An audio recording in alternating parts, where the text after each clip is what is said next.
UP में 2027 चुनाव से पहले सियासी माहौल पूरी तरह गरमा चुका है। बड़े नेताओं के बयान एक दूसरे पर सीधे हमले में बदलते दिख रहे हैं। वहीं जिलों से आई घटनाओं ने भी माहौल को गंभीर बना दिया है। कहीं राजनीति में तंज और रणनीति है तो कहीं कानून व्यवस्था और हादसों ने लोगों को चौंकाया है। आइए जानते हैं यूपी की 10 बड़ी खबरें। यूपी 2027 चुनाव में योगी आदित्यनाथ ही चेहरा होंगे। बीजेपी अध्यक्ष के इस बयान के बाद अखिलेश यादव ने तंज कसा। उन्होंने कहा कि क्या योगी काला चश्मा लगाकर वोट मांगेंगे या बिना चश्मे के।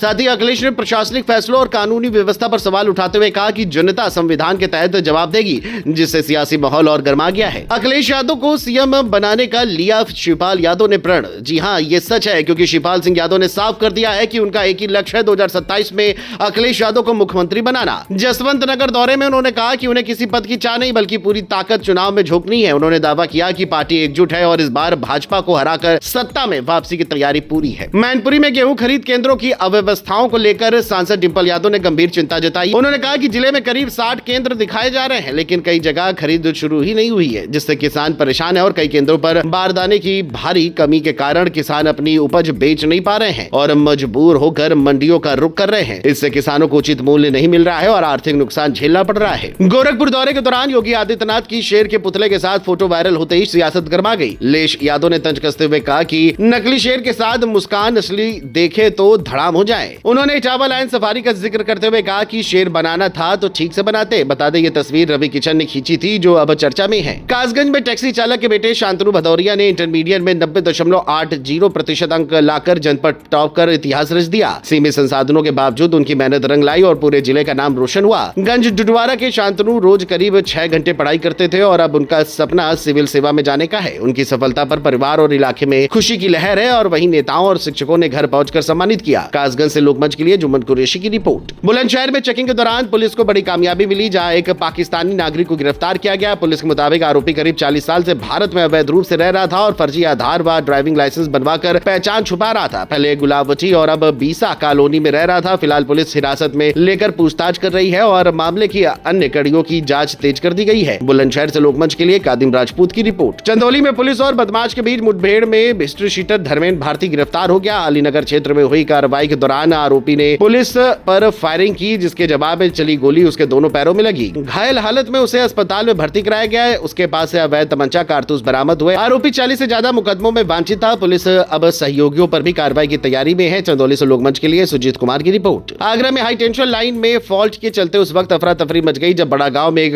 दुकान में भीषण आग लग गई। आग ने देखते देखते विकराल रूप ले लिया और दुकान का सारा सामान जलकर राख हो गया। ग्रामीणों ने तुरंत पुलिस और फायर ब्रिगेड को सूचना दी, जिसके बाद आग बुझाने के प्रयास जारी हैं। शमशाबाद क्षेत्र की इस घटना से इलाके में दहशत का माहौल है। आगरा से लोकमंच के लिए रविंद्र सेजवार की रिपोर्ट। बिजनौर में जमीन विवाद ने खौफनाक मोड़ ले लिया जब ट्यूबवेल लगाने को लेकर हुए झगड़े में भतीजे ने अपने ही सगे चाचा को गोली मारकर मौत के घाट उतार दिया। वारदात के बाद आरोपी शान रजा ने खुद थाने पहुंचकर आत्मसमर्पण कर दिया, जहां पुलिस ने उसके पास से तमंचा बरामद किया। मौके पर पहुंचे अधिकारियों ने शव को पोस्टमार्टम के लिए भेज दिया। मामले की जांच जारी है। बिजनौर से लोकमंच के लिए ताबिश मिर्जा की रिपोर्ट। मुजफ्फरनगर की सिविल लाइन क्षेत्र में उस वक्त हड़कंप मच गया जब प्रकाश चौक के पास कुमार गैसेस में ऑक्सीजन सिलेंडर फटने से जोरदार विस्फोट हो गया। धमाका इतना तेज था कि इलाके में दहशत फैल गई और दुकान का सामान क्षतिग्रस्त हो गया। सूचना पर पहुंची पुलिस और फायर ब्रिगेड ने आग पर काबू पाया और राहत कार्य शुरू किया। शुरुआती जांच में गैस लीकेज की आशंका जताई जा रही है। मामले की जांच जारी है। मुजफ्फरनगर से लोकमंच के लिए अंकित कुमार की रिपोर्ट।